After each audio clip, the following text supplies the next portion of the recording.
એટલે હિરેનભાઈ આ શું ખાઈ પીને આવો છો? આટલી બધી એનર્જી રહે?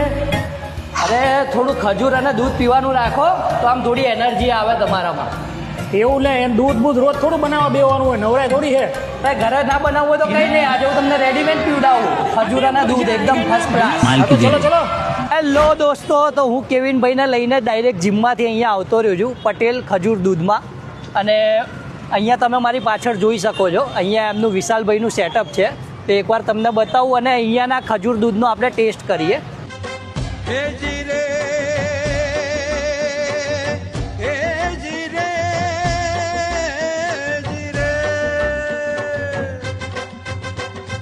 खाना पीना हंस कर जीना ना कोई फरियाद जोरदार लोगों का शहर है नाम अहमदाबाद. ત્યાં ખજૂર દૂધ સાથે એના સિવાય તમારે જો મંચાવ સૂપ તમે આ ઠંડીમાં પીવા માંગતા હોવ ને તો આપણે અહીંયા મંચાવ સૂપ પણ રાખે છે. તો અહીંયા અમુક કસ્ટમર આવેલા છે જે રેગ્યુલર છે, તો એકવાર એમનો રિવ્યૂ જાણીએ.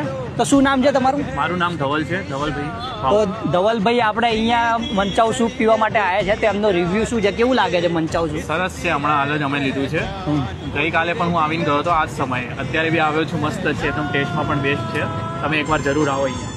તો અહીંયા રેગ્યુલર જે કસ્ટમર આવતા હોય એનો રિવ્યૂ આપણે લીધો છે. અહીંયા જો આખી ગ્રુપ આવ્યું છે, ટીમ ભાઈબંધો સાથે. તો એકવાર અહીંયા તમે વિઝિટ કરજો તમારા મિત્રો સાથે. મિત્રો તમે નિકોલ વિસ્તારની અંદર રહેતા હો અને તમે નિકોલની આજુબાજુના વિસ્તારમાં તમે રહેતા હોવ ને, તો હું અત્યારે છું નિકોલની અંદર રસપાન ચોકડી છે એની એક્ઝેક્ટ બાજુમાં, 4 રસ્તાની બાજુમાં અહીંયા ગોકુળ પાર્ટી પ્લોટ છે. ત્યાં વિશાલભાઈનો સ્ટોર લાગેલો છે. તે એકવાર અહીંયા પટેલ ખજૂર દૂધનું તમે જરૂર ટ્રાય કરવા આવજો અહીંયા.